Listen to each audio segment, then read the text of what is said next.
Hello, and welcome to this fun episode of Working on a Dime. My name is Brian. I run the publishing imprint Dungeons on a Dime, and I use he/him pronouns. DOAD makes entry-level role-playing content, and I am joined today by Katrina from Date of the Dead. We're going to be talking about the In the Red Kickstarter and answering some of Katrina's questions, as well as talking about setting up new Kickstarters and projects in the future. So, first, Katrina, could you just introduce yourself in your own words? I'm Katrina. I use she, her pronouns. I'm an illustrator. I'm also a role-playing fan. I'm a big D&D fan, and I've been following you from the beginning. And yeah, I'm making a dating sim about dating monsters, which is LGBT. And yeah, that's kind of all I can I think just love of. it. We all want to date monsters. Cool. We do. We should all. So, in like your elevator pitch, what is Date of the Dead about? Aside from just dating monsters. I mean, that's like dating monsters, subtitle. So Date of the Dead, basically you get embroiled in this bureaucratic mishap that leaves you stuck in the underworld. Not quite dead, not quite alive. There's been a big mistake. And just because of paperwork issues, you got to spend a little bit of time in the underworld. But you're not alone. There's a little town called Purgatory, which is filled with people who don't quite fit into either realm. And so you spend roughly a week in this town meeting various undead ghoulies. There's ghosts, there's 2 werewolves, there's a vampire, a fish monster, a zombie, and there's the Grim Reaper himself, or themself, I should say. I love it. You can date death. Wow. Yes. Of course. Death has proved a really popular character. When I shared them with them, on Instagram and stuff, I didn't know how a skeleton would kind of come across, but the public love them. They've amassed quite a fan club. Bone Stan. I think it's a very, like, as an icon, I think a lot of people are always, like, perpetually, like, it's the human condition. We're always afraid of death. So the idea of, like, I'm gonna bone death. That's cool. It's very, like, seize it. I think there's something about as well, because it is, I try to explore gender and sexuality as best as I can and make it, I don't want to soft lock any options by being, you have to be straight.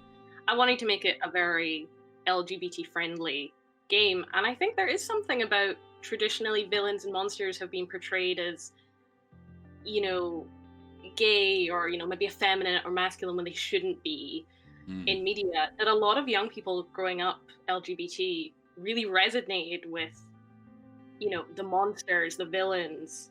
So to get to explore them in a, in the same way Del Toro does, in this like soft light where you get to romance them, you get to become friends with them, get to know them better, I know it's really exciting, and I think it resonates with quite a lot of people who are not straight or cisgendered or don't quite fit into the mainstream or whatever you would call it. Yeah, that is so cool. Is Del Toro a big influence for the game, or just one of many? Sure. Yeah, I suppose one of many, but I think Del Toro has he's always had really interesting views on monsters. The idea of, considering them sympathetically. He's always sort of wanted better for monsters in media. I think he's right. So. Oh, cool.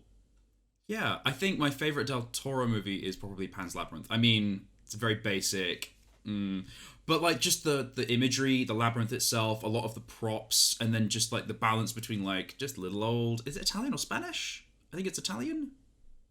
I think it. The little village, the little sort of like Mediterranean, warm, but kind of not. It looks like the architecture should be warm, but it feels very cold and wet above and boring. And then below you've got like the labyrinth and just everything and the fairy food and that.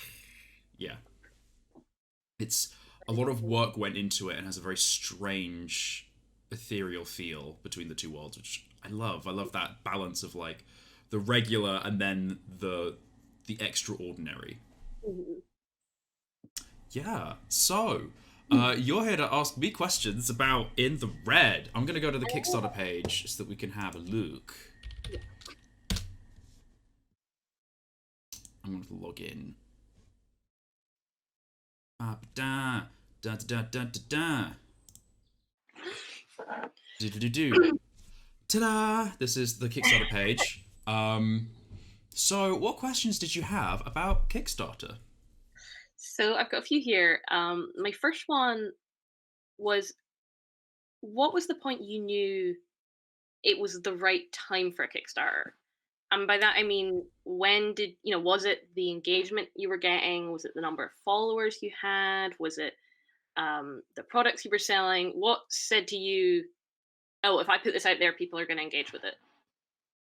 So it was a mixture of different factors. I had at that point published 4 big books, like 48-page book adventures. The first being In the Red, then The Longest Night, Blood in the Water, and Greenheart. And I had been getting more and more people interested in them. I think every edition had been a sellout. I think I have maybe 2 or 3 copies of The Longest Night and some mapless copies of Greenheart. But otherwise, mostly just because they were in the closet and I forgot about them. But otherwise, these smaller Riserprint editions where there were like maybe 150, 200 issues selling for £15, sold every single time, completely sold out. So I wanted to try a bigger print run. So I knew that at that point I had established an audience. I had some people who wanted to buy my stuff, and in general I was getting positive reception. I was getting messages from people being like, "Oh, I just played this adventure and it was really cool and I had lots of fun," which was wonderful for my ego. And I had been talking to Shah from BHP for a while now. BHP being the publisher of In the Red. So a little logo time. Ooh. So I've been talking to Shah for, I think maybe like 6-8 months at that point. It started as a very casual coffee where we just looked at some of the original A5 zines of Dungeons on a Dime as it was at that point. Because originally it was just like a digital release on Patreon, and if you wanted to print it out, I had like a print PDF, and it kind of developed into the kind of the books that I do now, getting bigger and bigger as it went. So I've been talking to Shah, and it was around, I think, like August that we decided, yeah, let's make a book. And then we realized that we had 4 big conventions that we were going to in September, October, and November. The biggest being, say, MCM London, MCM Birmingham, and Thought Bubble UK. This is 2019. And basically, it kind of was of a rush. Shah had run a lot of Kickstarters before, and he had big reach through BHP, like his established audience and a set of people who would generally be interested in fantasy and role-playing. He'd already published Roll to 1 through BHP, which is... I have it behind me. Give me one sec.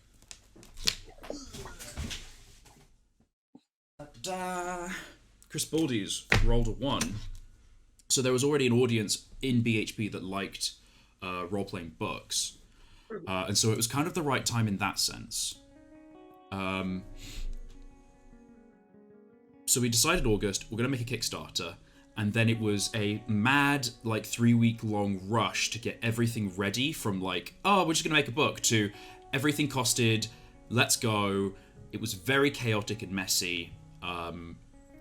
So not an ideal situation. I learned a lot through doing it the wrong way about how to do it the right way, if that makes sense. So to answer your question, how did I know when to do the Kickstarter? I had 4 big conventions that I knew I would be going to, or that Shah would be going to, that I could promote the book at. So I knew that I would have a large amount of footfall to talk to people about this who weren't in my audience originally. I also had a small dedicated audience of people who were excited about Dungeons on a Dime that I was pretty sure would want to support it. And I had a few, as well as this, I had a few stores, like indie stores, that had already been like buying my books and were like, yeah, sure, the next time you do a book, we'll buy it. So I knew that they'd probably want to support a Kickstarter for a book.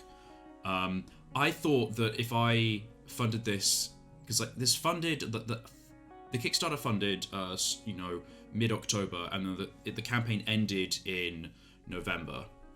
And I thought that, because work started pretty much the next day, because I got back from the convention, campaign ended, and then I was like, right, okay, let's start writing. I thought that I would get everything finished in time to get all the books out by February. Now, a little thing called COVID happened, and while the book was ready and most of the digital assets were ready to go, and I did actually put the PDF out in February, it took forever to get out. But it was a short project with a short goal and, like, in theory, a short release to get out into the world.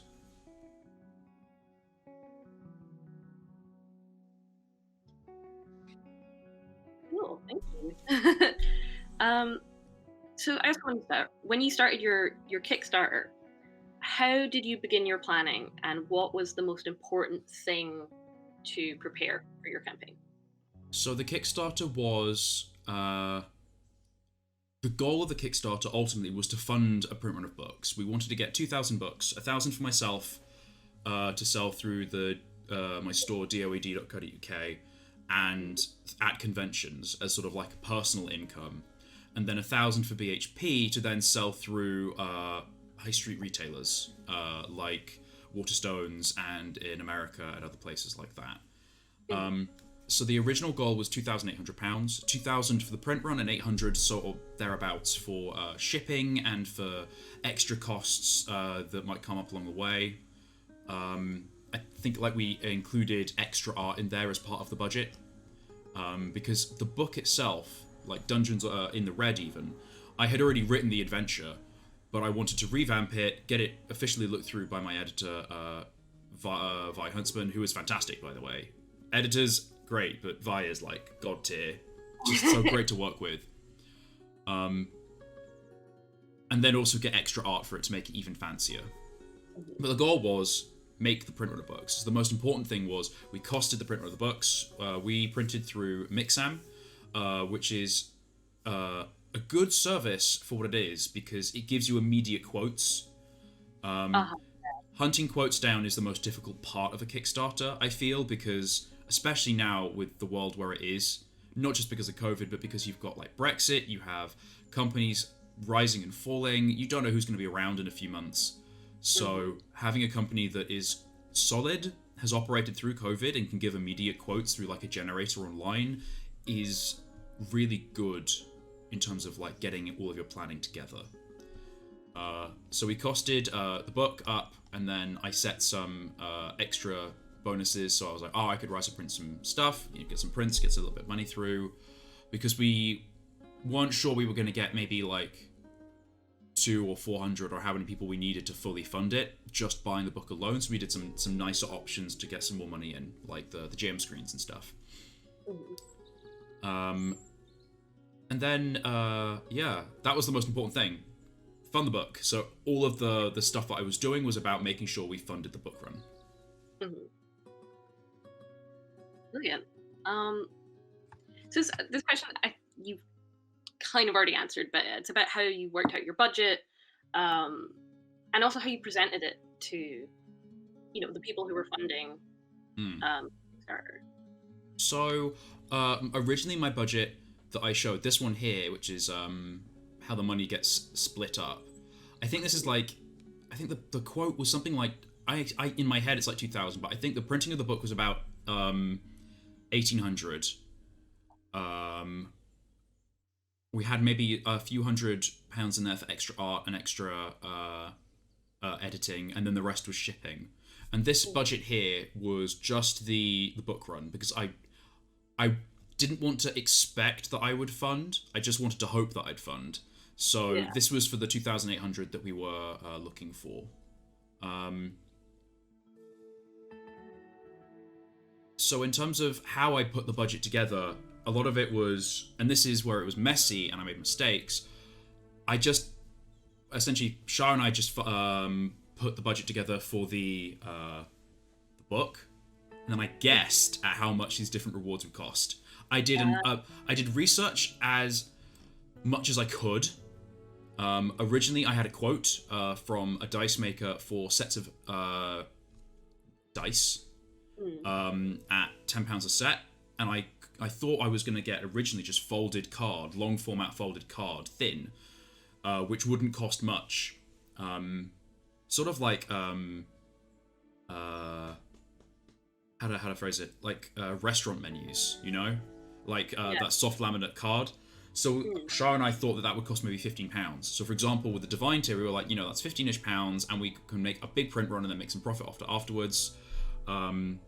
With the Roll to 1, Shah was like, we've already got that stock printed, so we can include that. But with the prints, I knew that, I got a quote from Out of the Blueprint, who are a riser print agency in Leith.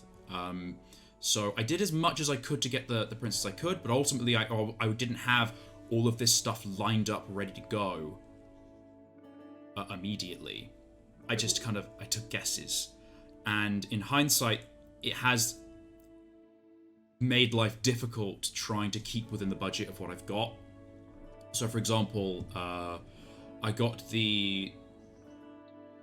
I said I wanted to get these minis die cut as part of the Kickstarter, but all places that offered die cutting services, when we got to COVID, suddenly stopped taking orders and then disappeared. And then I got my own die cut and I tried using that, and that was a whole mess. And so a lot of work went in at the other end, where in theory it was all blue skies and green sailing or whatever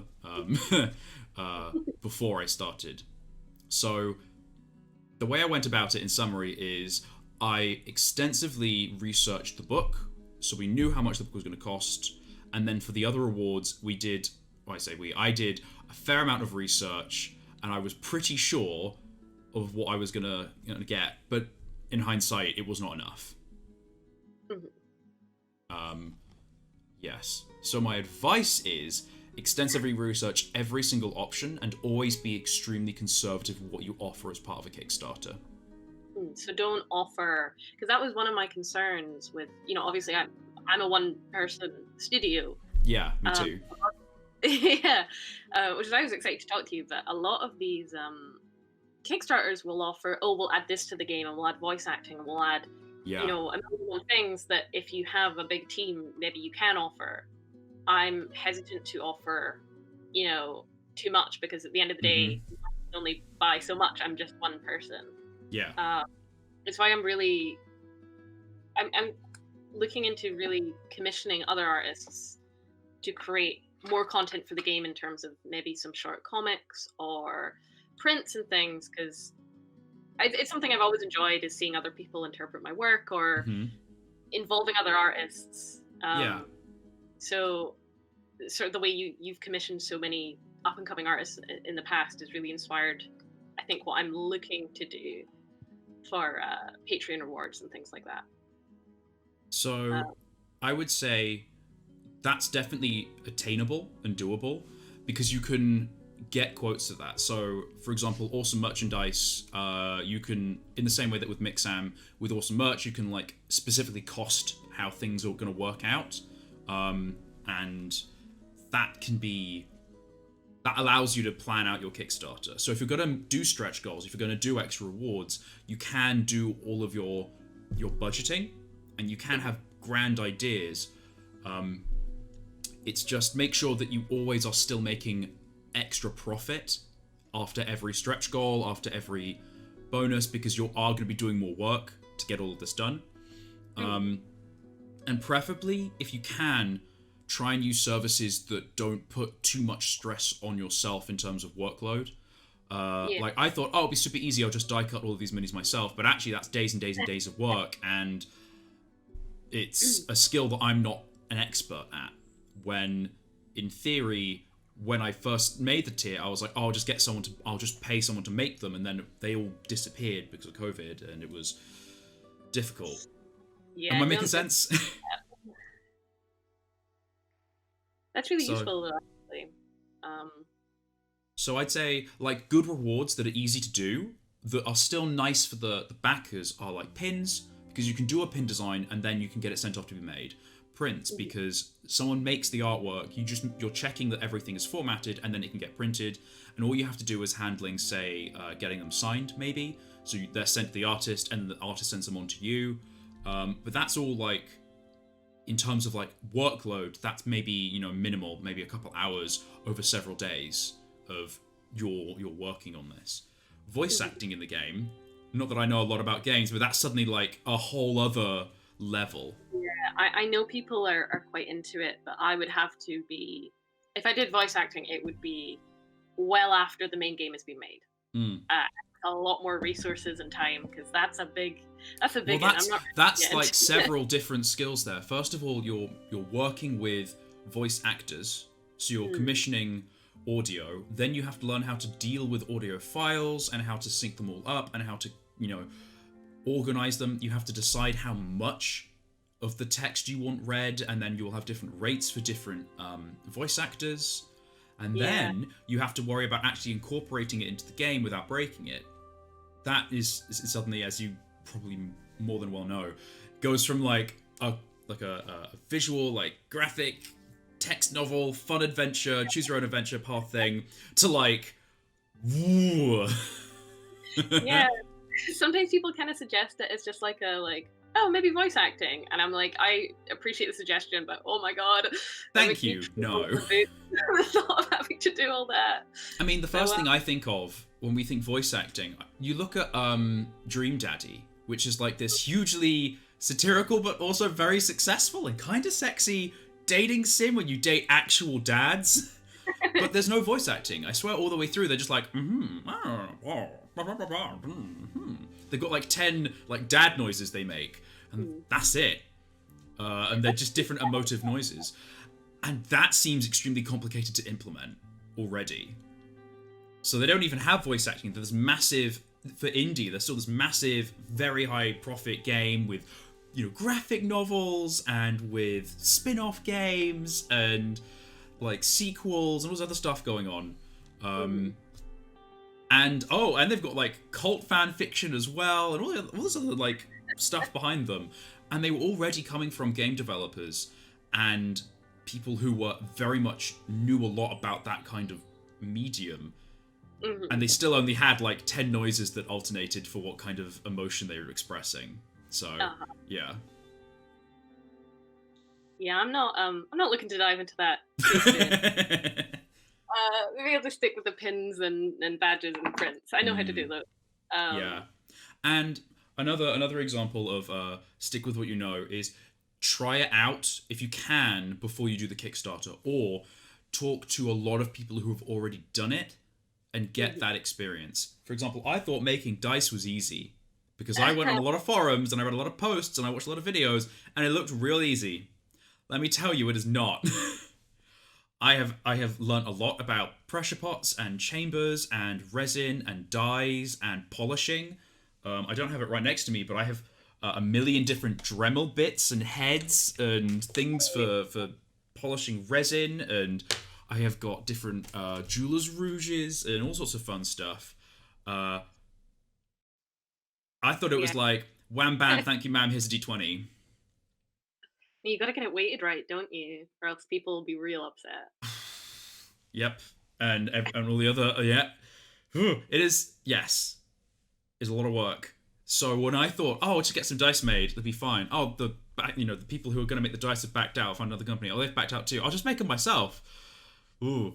Try it out and see if it seems realistic. Time yourself working on something and see if that reward is realistic for the amount of money you're asking for it and also for the value of the product itself.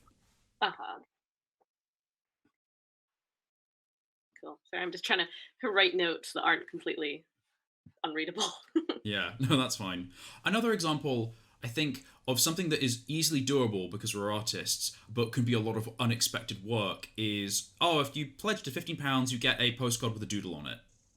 Yeah. And that can be really great, but if the Kickstarter is really popular, suddenly the reward goes from, doing like expected 20 doodles to doing 200 doodles. And that's actually days and days of very emotionally intensive work, trying to do like a unique doodle for every single person, and then also mailing them, and then also getting the postcards made, and all the other stuff along with it. So it seems doable, but the scalability of it is something to be considered as well. Yeah, it's a good thing, you can limit rewards, have a limited number that you can. And I think with anything custom, I'll draw this and I'll draw that, I am trying not to overstretch myself. I think, like you say, um, I would love to offer everyone the moon, you know, Yeah. right? But I'm just one woman. Um, that's good to hear, though. I'll move on to the next one. Oh, so if it's your what's the right amount to charge for your pledges? So again, we have kind of touched on that, but when I was doing a bit of planning, I was thinking, how low is too low to offer? Am I Hmm. underselling? Am I overselling? You know, what do you think's a good amount to be, offering or charging rather? So, we chose, this is specifically for In the Red, we chose the £10 price point because we wanted the book to be accessible to younger audiences and be an entry level product. That was a part of the pricing of it. It could have been priced higher and made as say like a hardback or have fancy gold gilding, but we specifically chose to try and go for a cheaper route and a lower price point so that it was what the product needed to be, which is getting people to roleplay. That's the whole point of Dungeons on a Dime stuff. So with that in mind, when deciding your price point, look at similar products and look at how people have priced to get an understanding of what your worth is. And don't just look at other indie products. Look at high price products, say, because you're making a game. Look on Steam, look on Good Old Games, look on the Epic Store. Look at lots of places where these sorts of stories exist. Look at what they offer in terms of visuals, in terms of length of story, in terms of content. Look at their prices. And then remember that you're also worth that much. Because that's something that I struggled with, especially when I started out with Dungeons and Dime, was I was making and writing big books, but because I wasn't a big publisher, I didn't feel I was worth this amount. But ultimately, people pay what they think something is worth. So if these big, huge companies are charging this much for something, then you can be worth that too, in the scale of how much you're making. So if there's a big game that's got 20 hours of content in there, and it's got, a lot of art in it, then and they're pricing it for like 35 quid, then maybe a game that's got 10 hours, you've still got just as much art and just as much love gone in, then you might want to price maybe 20 quid or something like that. That kind of scalability. So first of all, do your research, look around at what other people are charging, not just indie, but big companies as well, and get a feel of what a thing is worth currently in the market. This is more of a book tip, but this explains what's going on. This is a tip that I got from board game and role-playing game Kickstarters, because I went to panels as part of my research to kind of find out about Kickstarter, and they said that offer a digital option that is cheaper than your physical option, but priced only a little bit lower. So it encourages people to go to your base physical option. So the PDF was £8, and then the book was £10. I mean, the book had shipping on top of that as well, so it was more like 14 to sometimes £20, depending on where you lived in the world. But it's essentially, it is a lot of work. The majority of your work isn't the fact that it's printed on paper, it's the fact that you've made it. And so if you are making an accessible digital option, like, make it cheap, like make it as accessible in terms of cost, but don't feel that, say, because it's a PDF, it means it's half the price of a real book. Like the content is what you're making, and that's what they're supporting, not the paper. So I don't know, like, I don't have first-hand experience of how you would price a game or what options you would offer within a game, or where that price would go. But I would say do your research and look around, see what other people are charging, and then kind of go by your gut. That's good to hear. I definitely have had a lot of moments of like, oh, what am I doing? Like, how am I going to make this happen? Can I really charge this much for it? I definitely understand myself, but it's comforting to know I'm not the only person who's kind of felt a bit insecure about it or worried about. It probably is the thing with small creators, is we sometimes do sell ourselves short. Oh god, imposter syndrome is such a big issue, especially because I started Dungeons on a Dime because it is so hard to find work as a creative, and you're just getting into it. It doesn't matter how old you are. It doesn't matter how much experience you have. If you don't have previous work, it can be really hard to find more jobs, or even your first job. Yeah. Especially when so many like again, entry-level jobs these days are asking for like 3-5 years experience. And that's for a lot of different industries, not just creative. I mean, I was looking at editing and copywriting, and a job that was paying 18k was asking for 2 years experience, and I was like, how could I get 2 years experience if I can't even get a job that could pay my rent? Yeah. So it can feel really hard to charge that, but it was kind of affirming when In the Red made as much as it did, because it kind of validated. I was like, oh, it is worth that much. It is worth. People want to buy this, so I'd say look around and then charge the right amount. Another side of that kind of argument of don't feel you need to charge it really low is if you price your game low, other people will look at your Kickstarter when they're making their own projects and go, oh, I'm not worth that much because this person's charging so little. Oh, I'm probably gonna have to price it even cheaper than theirs because theirs is so good and mine isn't that good. Like, it only feeds that negative cycle of that imposter syndrome. So it's part of that fake it to make it. Just like keep doing it until you actually truly believe that you are worth it. But also, you owe it to other creatives to price your work competitively but appropriately. I hadn't thought of it that way, but that's kind of good. It sort of gets you around your whole like self-depreciating thing of like, actually this affects other creators like me, and nobody wants to throw other creators under the bus or make them feel like they can't charge the right amount. So that's a good bit of advice. I'm gonna stick that up somewhere so I don't. Okay, we took a short tiny break there, but we are now back. So what were we talking about before? I think I just asked about pledges. And pricing your stuff. So yes, look around, see what people are doing, price appropriately and competitively, but don't underprice yourself because then you're underpricing everyone else. Top tip, always have a £1 tier so that people can get, first of all, the newsletter, but also it tells every person that is linked to their Kickstarter account that they've just backed your project. Oh, that's a good point. Which is important because that means if a larger backer or someone who has been doing projects on Kickstarter. So, for example, if I backed a project, every person who has backed my project, all 108 people who backed In the Red, would know that I had backed Day of the Dead, because that's how like the kind of the following and alert system in Kickstarter works.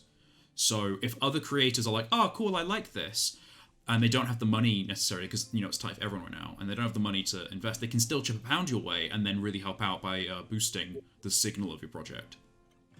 Did you get a lot of people? Because I've whenever I've backed things, I've given sort of at least like the minimum or the tier to get like a pledge or something. Do a lot of people back just a pound or a small amount like that? So I didn't actually have a £1 tier because I'm dumb. Again, this is advice that I've kind of accumulated and that I've seen work.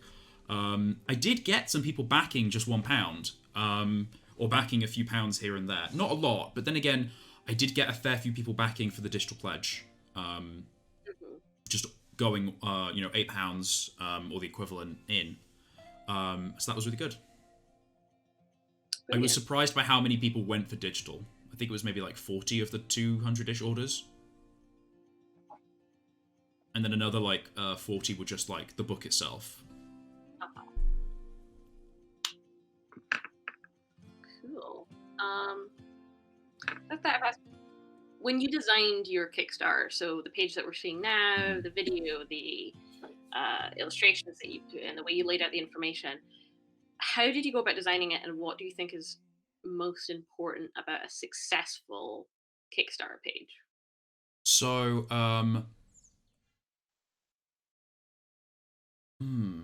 I looked at a lot of other role-playing Kickstarters to see how they laid things out. And I looked at Kickstarters that I had backed in the past and thought, what caught my eye and what sold it to me initially. So with the glorious video that we have here, that is something that Shah put together very quickly with pictures of the original In the Red Rhizo print that I had lying around. I think he put it together in Adobe Spark or something like that, and he voiced it over himself. the video is important because I feel like if you don't have a video, the campaign doesn't look official. Like, it's one of those things that people look for but don't necessarily know they look for. But I don't think that many people actually watched it. So I don't think it's too important necessarily. Maybe like a quick talk through demo or like a show off of some of the scenes, because I know you did this as your data that originally was a graduate project. Mm-hmm. So if you've got any like demo promos from that, I mean, you've probably way more developed it since, so it looked even cooler. But any of the stuff you had for your graduate show would be perfect to go into the video. But not that many people watched it. Rules for the fit. Then for the designing the actual aesthetic, this was something I stuck in at the last minute just to remind people that please buy my stuff. But ultimately it was something cool to catch people's attention. I wanted to first explain just what Dungeons on a Dime was and what In the Red was. So it's like a couple lines about what In the Red did, a couple lines about what quests are, that it's getting you into the book, and then a quick image showing you everything you could get, you know, minis, maps, a screen, a book, all that stuff. And then longer sections that people could scroll through. I think the important thing when you're designing your Kickstarter is to have good, clear headers that also continue like the aesthetic of your story. So ultimately, it doesn't hurt to have a nice custom image banner. Just something simple that makes it feel like it's a whole cohesive project. It's not necessary. I've seen some Kickstarters that had a very bare bones layout approach that still, you know, got plenty of funding. But I think it's nice to have it like this because it means that when you go through, you can see what's going on. After I'd explained all of the text, I thought the try before you buy, here's the sample, here's something you can look at that shows I exist. I thought that was the most important thing.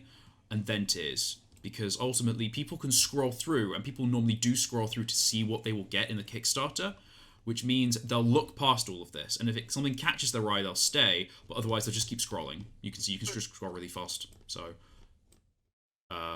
yes. So having like a try before you buy was important. Then I did the tiers. I think the most work I did went into laying out how the tiers worked. Because ultimately, the Kickstarter bar here on the right-hand side is... it's all right, but it's not great. I don't think you can put images in it. Not that I tried. It's kind of confusing, at least for me. I'm dyslexic, so I can struggle with like small boxes of text with the layout of it, and there's so many of them repeating. It can just... I don't really take in that information very well.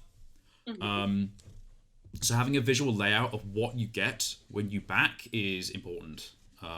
Even if it is just mock-ups of what it is. So like this is just, I literally drew a book and stuck the book cover on because I didn't have a photo of the actual book. And this is like a rough draft from Fraser, who we both know, but he's one of the artists for the exclusive print. This was like a quick sketch that he did. But I slapped that on because, you know, at this sort of scale and size, it looks all right. I didn't know what the GM screen was going to be like, so I was just like, oh, you know, tables. But this table is actually upside down here on the left-hand side. I didn't have for some reason I just needed to put the table like that or something. I don't know. But it's hodgepodge together, but it gives you the idea of what's going to be there. And that was the most important thing, was getting that layout right and making it look good on the page without being too long to scroll through. I see a lot of I see a lot, like I'm actively hunting them out, but I've seen Kickstarters where they have like there's an image and then the text underneath and then another image, and it can be a bit too much. Like with the blocks all having to kind of go one by one by one, so it's nice to have text and image together, not text and an image underneath. Yeah. Because then it fits on the screen. Like you can see, I can fit on my screen here, I can fit like 3 tiers and then another 3 tiers. So I kind of get a whole overlook of what's happening. It's not like 1 tier and then scroll and then 1 tier and then scroll. So that way I can sort of, as a customer, so to speak, I can understand what I'm getting. I can visually see as well. There's the language of like, oh, I can get this, and if I subscribe out to here, then I get this and this and this and this and this and this, and I get all of this. Yeah. for the stretch goals, because you can edit the Kickstarter until it's funded, the page. This was a 2-part PNG. So one was the base scroll, which I could just make longer. And then the other was the scroll bottom. And then I just was adding in the extra stretch goals as I went. And then I could re-edit the image and re-upload it with more stuff as it went through. But originally I think I only had like 2 stretch goals up, which was like, if we get to 3,000, if we get to 3,500, because I didn't think we were going to make it. And I was like, oh god, I have to make up new stuff. Yeah, you got loads. Yeah, which was really good. This one was funded as well, but you can only edit it until the Kickstarter is ended, so I couldn't actually edit. I can't edit it now. So we did get that goal. And then it was how everything's going to work. Then the artists. This information is important. It's nice to shout out the people you're working with, but it's not what people initially look for. So it's good to like have that there, especially when people come back to this project, you know, into 10 years. Like they'll look back and go, oh, all these people worked on it, you know, stuff like that. And then explanations of who we are and risks and challenges. I think I specifically said like, unless there's an act of God, we should totally be fine. And then there was a plague. Yeah.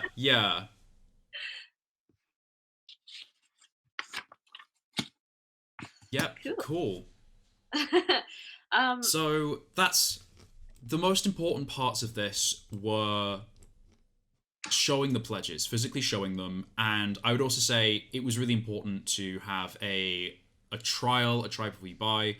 I'm going to check it on a separate tab on my iPad, but I think I had maybe like 400-500 downloads of the trial.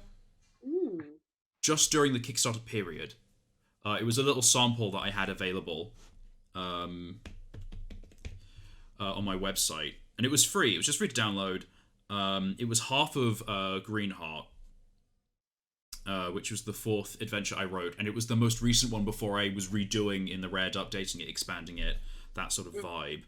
I'm just going to go to my e-commerce page. But having the trial there, I saw a lot of people, because you can see obviously the emails of people who back, and a lot of the time I saw people would download the sample, and then like a minute later they would pledge the Kickstarter. I would see similar emails or accounts come up, and that was very useful. Yeah, luckily I've got the demo, which again, like people are playing now, and I'm getting also lovely feedback on. So it's nice that I have that available to go. You know, go and play the first 20 minutes of it. Yeah. I would say if you have the first 20 minutes and you're planning this Kickstarter, the very first thing you should do is make a page. It doesn't have to have any information. Just get a header, which is literally, because you can change the header as well. Stick a header in and then make a Kickstarter page and then start people looking at it. Start getting people to be able to sign up before it launches.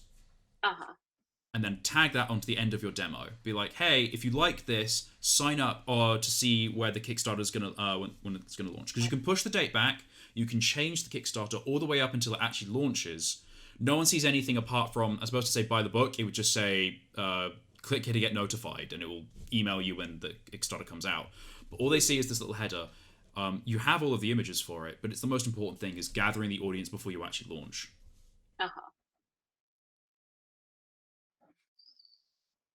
That's good to know, actually. Because if they're playing it and they're enjoying it and you're getting feedback, then they clearly like the product. So I would definitely like use that to start building the hype for it. It also means that like people might play it now and then in a couple months, just because of life, forget about it. So when it does launch, they go, oh wait, no, this exists. I want to go buy it. I liked it back then and I'm going to go back for it now.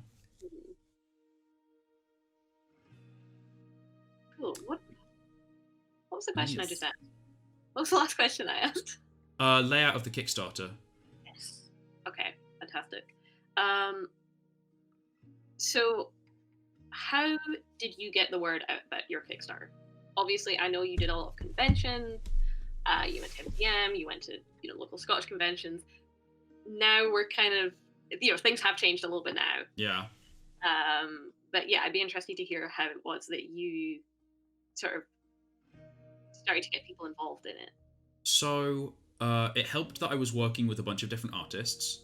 We were all sort of pooling our social media, so to speak, to get the word out about it. That's one benefit to working with a bunch of different people. I had BHP to help me out. There are some people from BHP who wanted to back the project. And I had a fair amount of my own social media. I did advertise one post on Instagram about it. I don't think advertising really works these days in terms of paid advertising on social media.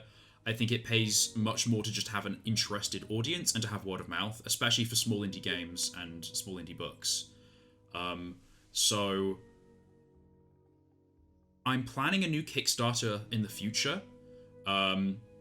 And I'm going to be doing a lot of the tips that I have said here but didn't do within the red. I'm going to be practicing what I preach. So I'm going to be... So within the red, I plopped it onto social media with very little preamble. I was like, hey, I'm doing a Kickstarter. Please give me money. And then just post about it all the time. Posted artwork, posted little snippets from the book, posted about who I was working with. And I got a fair amount of attention. The conventions really helped because I was able to get that physical footfall and get people interested. We don't have that anymore, so I would say instead try digital panels, discussions, try videos with other creators, basically media that people will be interested in that you can then also shout out your projects with. And try and get that lined up before you start. Like, when you set up your Kickstarter page to be, see this Kickstarter when it launches, that's the time to start, emailing people and be like, hey, I have a Kickstarter that's coming up in the future. Can we get a talk together? Can we get a video? Can you interview me? Can we do this? And yeah, just try and generate the interest. Mm-hmm. That's a good point. I thought about that so much. On social media, on the point of social media, I find it very difficult and very draining energy level to do lots of posting. So I tend to spend a whole day queuing up a bunch of social media posts for the next 2-3 weeks. So it might really help when you're going to Kickstarter, you know when it's going to launch, get a social media sort of organizer like Hootsuite or Bufferly, get one of those free accounts and then just queue a bunch of posts, maybe every other day. So that way you know that there's going to be the hype is already put in on your end. And then you can do extra posts on top and you can throw in extra cool stuff in the day throughout that period. But you know that you've got a base of content going out that people can look at and get interested by and share. I've got so many post-it notes now. I hope they're helpful. No, they are really. Yeah, a lot of good stuff here. I'm gonna have to transcribe it because it's all just these little post scribbly handwriting. So it looked really neat to me. Great. I find I'm really good if I write something down. I tend to remember it. But that means that I have lots of stuff written down, but it's just messy.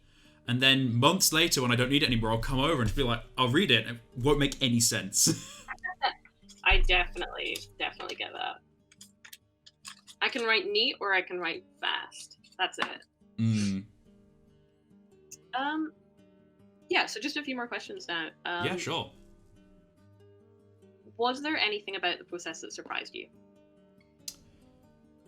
Of running the Kickstarter? Or... Yeah.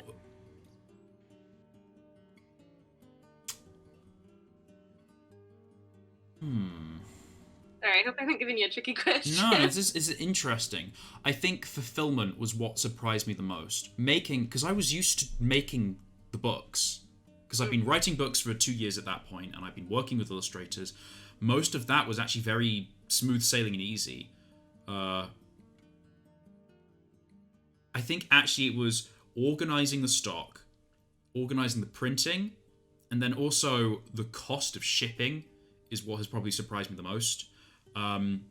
Shah from BHP set up the pricing for shipping on the Kickstarter, and even then I'm over budget right now. and I haven't even finished sending everything out. It doesn't help that because of Brexit and COVID, prices have drastically increased, but I really didn't believe it would take £12 to send a book to America, but it really does. And before that was by, you know, like 7-day airmail, and now it's costing me 14-15 quid to send it by boat. Yeah. So it helps that you're not a digital Kickstarter, or that you are a digital Kickstarter, that it's a game, it's not like a physical thing. But if there are physical things, they will be expensive to ship anywhere outside of the UK,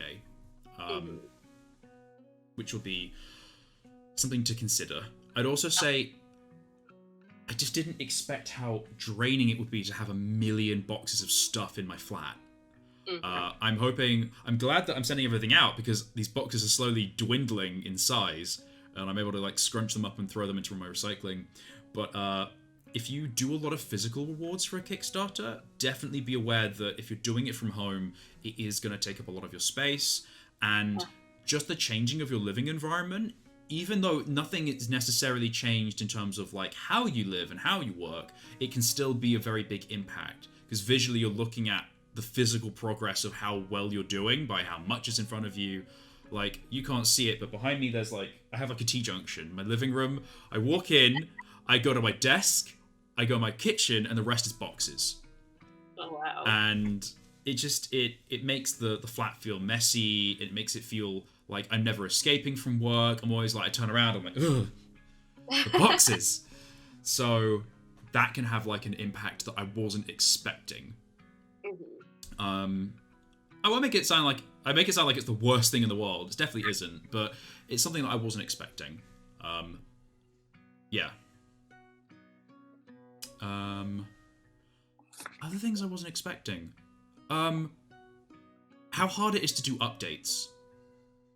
Because there are sometimes, especially because of delays that have happened the past few months, it's been difficult to write an update for people on the Kickstarter, because I don't want to send an email to 188 people and say, hi, I haven't done anything. Like, I've been working really hard on a bunch of stuff, but nothing's happened. I'm really sorry, but I can't. Because it got to the point where I'd made the book, and I posted everyone the digital files, and I was like, here they are. I'm just waiting now. And I've been working on other projects. I've been working on some partnerships with other agencies and publishers, and on personal zines and stuff like that. I've been working on my Patreon. So internally, I've been working very hard, and I've also been trying to source problems, say like, you know, dice manufacturers disappearing, finding new places to print stuff. So a lot of work has been going in, but ultimately the result at the end of a month is to turn around and say, hey, no news. And that can be really difficult. I think it's important though to send those emails because you don't want to leave anyone in the dark. And it's nice to send people news and say, oh, hey, sorry I haven't updated for 2 months, but something happened. But ultimately, I think regular is better than sparse. And I didn't expect it to be hard to send emails where I say, nothing's really happened, I'm really sorry. I think also something that surprised me is that people are much more forgiving than you think they will be. Like, we're much harder on ourselves than other people are. That's a good point. I think as creators, you kind of get used to being very critical of yourself and very, very hard on yourself. That people really are far more considerate than I guess you would expect. And, I know myself when I have funded Kickstarters or been looking at someone's project and they've gone, oh, I'm so sorry, guys. I've never been upset about it. So it's weird that when it's exactly reversed, you're like, oh my god, they're all gonna hate me. This is the worst. There's never been a situation, to be honest, I don't even really tend to read many Kickstarter emails. I'm like, oh, cool, update, cool, stuff's happening, great, the end. Unless it's like shipping, and then I'm like, uh-oh, am I gonna be in? Oh. So I don't know why I would expect people to turn around for a Kickstarter and be like, oh, a slight delay, I'm gonna... Like, I don't know why that would happen, but yeah, the self-critical, it's that imposter syndrome again, that sort of like, I have to be perfect, otherwise no one will love me. So yeah, those are things that surprise me the most about Kickstarter, how hard it is to write updates, and how difficult and expensive fulfillment can be when I've already spent so much money on stuff. Yeah. Yeah. For that. So yeah, just one more question, which I guess, what is broadly the most important bit of advice? If you could give one bit of advice to anyone starting a Kickstarter, what would that be?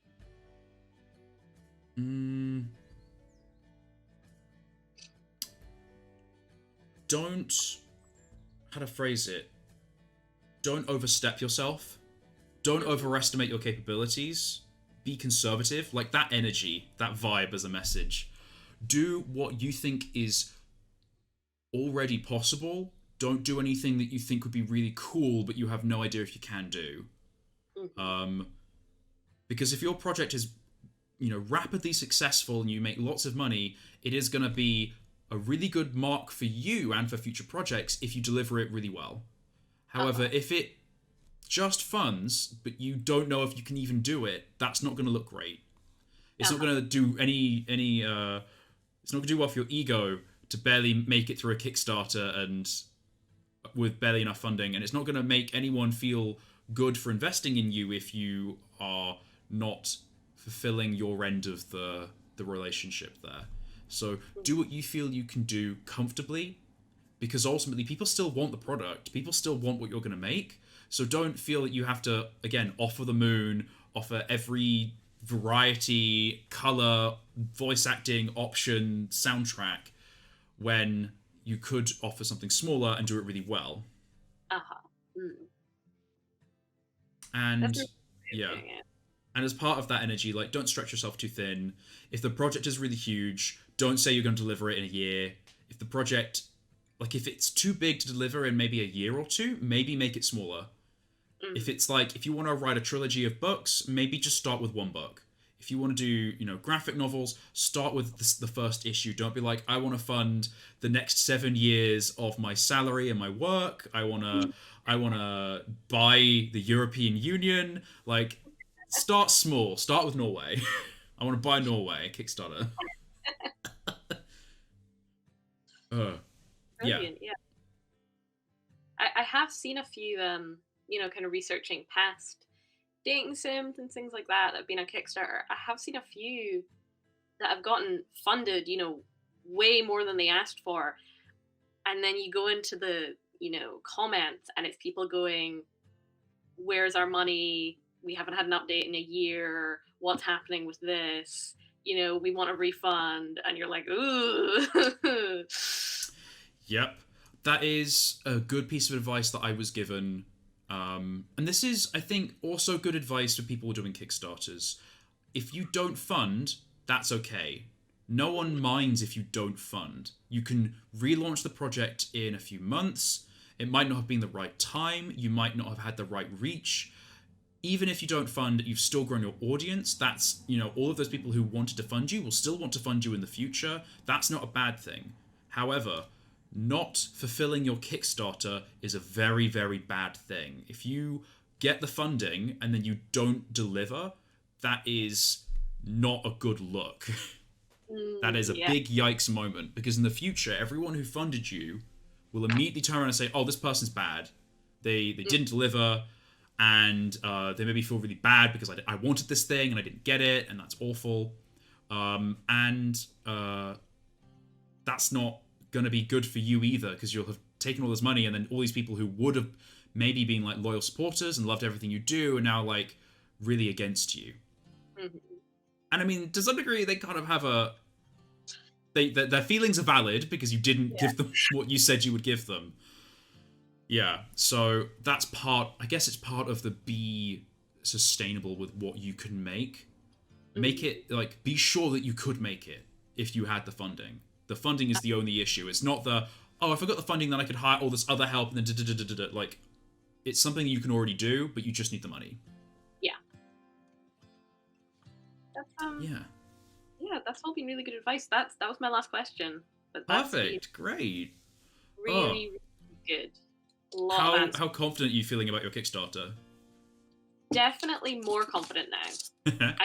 I was in about a 30% before, and then maybe 60%. Oh, that's great! That's great. You will never not feel nervous about launching it. I remember. Another tip. Like, once you've launched it, you can spend one day refreshing that page, and then the next day you got to go back to life, keep on working, keep on doing stuff, do the social media, push the campaign, but don't watch that number tick up, because you will spend all day staring at it. And then sometimes it will go down, and you'll be like, oh my god, everyone hates me, this is the end of the world. But it's not as bad as you think. That's good advice. I definitely am going to have to tear myself away from just screen watching. You can indulge for one day. That's a good limit to set myself. I'll do my best. Also, another fact. There are Kickstarters out there that will say, they'll have like a big old badge and say, funded in 0.7 seconds. But if you look at their goals, they tend to be very, very low for what they're offering, and it's probably because to get that hype, to generate that, this is a really cool project, they set their goal like £100 and then just put £100 in themselves. Yeah. So don't feel that if you haven't funded in like 3 days or 5 days that, it's a failure. A lot of people fund in the last day. I think it was between £1,000 and £2,000 in the last 24 hours of the Kickstarter. So a lot of people will look at it, bookmark it, keep their eye on it, and then when they know they've got that money at the end of the month, they'll be like, right, I'm going to pledge. Oh, that's good to know. That's one of the things I was really worried about. I'm like, what if it takes for ages and it's like really close right at the end and I don't get it? But you can't torment yourself with these things. You kind of just have to go for it at a certain point. Yeah. So this has been a cool chat. It's been really cool to hang out. Thank you so much for letting me pick your brain. Yeah, thanks for letting me record it. We're going to stick this up on my Dungeons on a Dime channel, and then other people can listen to me ramble about Kickstarter, and we can figure that out, and they can hopefully make some cool projects, and more cool art will be in the world. Brilliant. Thank you very much. If you ever have any more questions, just feel free to email me or message me on Instagram or Twitter. I'm always happy to just help people out about stuff. I think maybe we should probably just reintroduce ourselves and then call it an afternoon. I was going to say call it a night, but it's like nearly 1 in the afternoon, so not quite time for me to go back to bed. So I've been Brian. I use he, him pronouns, and I run Dungeons on a Dime, which is an entry-level role-playing publisher. I ran the very successful In the Red Kickstarter for my first redone book with BHP. It's very fancy. It's real and shiny and soft, and it's got pages in it, and it's cool. And this has been Katrina. That's me. Yeah, that's also at Date of the Dead is where I'm on Instagram and on Twitter and stuff, is where I'm putting all my Date of the Dead stuff, all the updates and stuff. Though I'll put it on my main account as well. Yeah, because I put your main account, Snot Green Girl, up. Is that your main account? Yeah, it is. Yes, yeah. I put your main account up, but then I realised, we're talking about Date of the Dead, so we should probably put that up as well. I'll put it in the links in the description of this video. But yeah, thank you so much for hanging out with me, and I hope you have a fantastic day, and hope everyone else who's been listening has a fantastic day. That is the goodbye for now. Bye.